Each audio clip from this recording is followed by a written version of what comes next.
In 16 days, millions of Americans are heading to the polls for what could be one of, according to you, by the way, according to a new poll, one of the most important midterm elections in recent memory.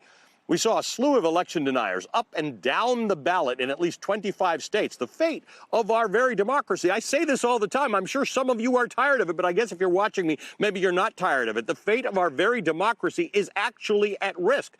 Some of you don't want to vote in this election. You want to vote in 2024 because those kinds of elections are more important, except some of your votes may not count by 2024 if some of the people on the ballot in this election actually get elected, because they have said they will have the power to overturn elections and decertify voting machines and change things that you think are rules about elections. So today I'm here, as I said, in Belle Island, in Detroit, Michigan. This is one of the states with the most at stake next month. Common ground can be hard to come by here, and political violence is at an all-time high. I mean, militia members in this state tried to kidnap the governor, Gretchen Whitmer, for crying out loud, simply because they thought her COVID protocols were too strict at the height of the pandemic in 2020. You know where they got that idea? From the former disgraced, twice impeached president. In part three of my conversation with a group of 6 Michigan voters at the Henry Ford Museum, I asked about how that foiled plot changed the state of politics in their eyes and why they believe this country is so polarized today. There's a lot of, there's mixed emotions there. There are people, regardless of your political affiliation, there are people who feel like there are things that could have been better and there are things that could have been worse. I think COVID is a huge dividing point for a lot of people. I myself am from northern Michigan. My hometown is only about a half hour's drive from where the kidnapping plot was supposed to occur. And I think everyone up there, that was a talking point for people. People really want to engage with their statewide officials in a way that maybe we haven't seen in the past. And I think as much of a point of contention it can be, it's also getting people involved in a way they might not have been before.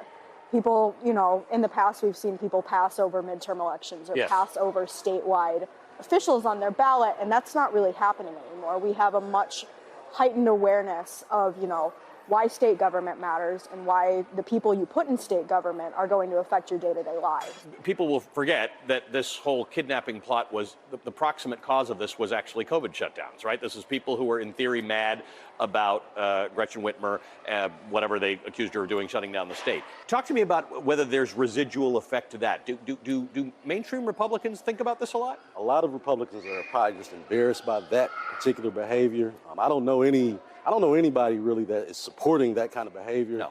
Obviously, there's a small group of people out here that do that.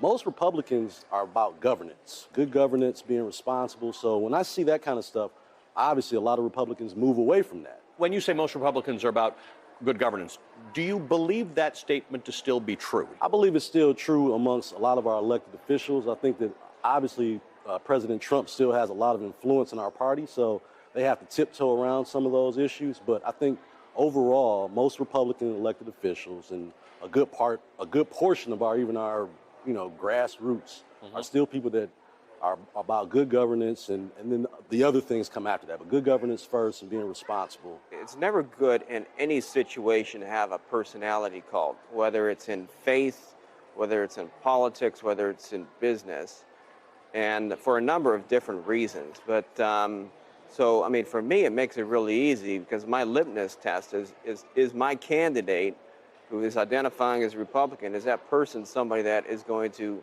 stand aside and be willing to lose an election and say things that may be unpopular with the former president, or are they going to just do whatever he wants them to do?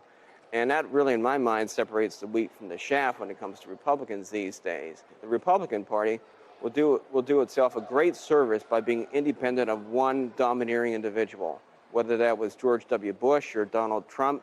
But we've never really seen anything like it, where one person has effectively self-declared himself as king of a political party in the United States. Kelly, your view of how the state's been run. I mean, because in the end, that's what the election should be about, right? It's either a referendum on who's been there or who you have options to elect. Well, I'm kind of looking at this election all the way from the top of the ballot all the way to the bottom. So yes, it's important to elect. I wish everybody would do that. Yes. Right? Yes. So it is important that we look at our governor, our attorney general, and our secretary of state and make sure that we're electing someone who matches our values. But we also have to look at Supreme Court. This is a huge race right now, especially with Proposal 2, which is promote the vote, and Proposal 3, reproductive freedom for all. We need to make sure that the Supreme Court judges that we elect also back up. So if anything happens with those proposals, you have a backup plan with your Supreme Court. And what I'm seeing is school board races are huge this cycle. A lot of the things that other guests here have been saying about divisiveness, it's playing out at the school board level. Our school board meetings, my district alone, the big argument in 2018 was whether or not we should adopt integrated math. Now, we are having organized bullying of students by parent groups that aren't even in these local communities showing up en masse at school board meetings, creating absolute chaos and scaring children.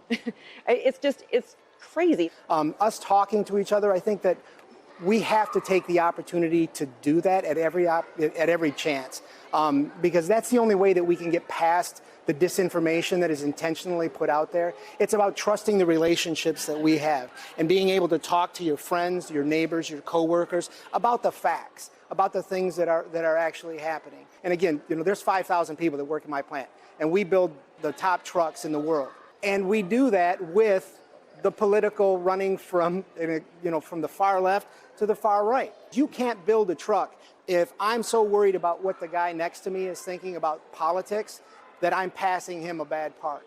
Or, I'm not doing my job because I'm grumbling about mask mandates or the vaccine or, Donald Trump's latest misstatements. We can't do that. We have to focus on what is important to us. What do you think of that? Because on one hand, people feel like this is a fight to the death for their rights or for democracy in some case, and yet Art is saying you can't build a truck unless you're talking to each other and working with each other. I often look at something that we don't talk enough about, and that's ineffective parenting. Everything happens and starts at home. And yes, we're adults, and we're able to move through and talk about those not so comfortable conversations, but our children are watching that. And if we know that we're taking things home and they're hearing us say derogatory things about race or about someone else's culture or about who's pro-life, pro-choice, and we hate this and that, their little minds are not mature enough to understand and filter through the negativities of that. And so there's a word that I teach my students, altruistic, for the greater good of all.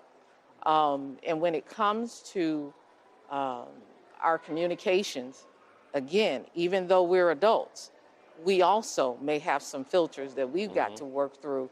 And we don't talk enough about the fact that, and I know people hear me and they say, well, she keeps talking about race. Until we deal with that, until we're honest about the history of racial division and hatred, white supremacy in this country, it's hard to move through some of the other things.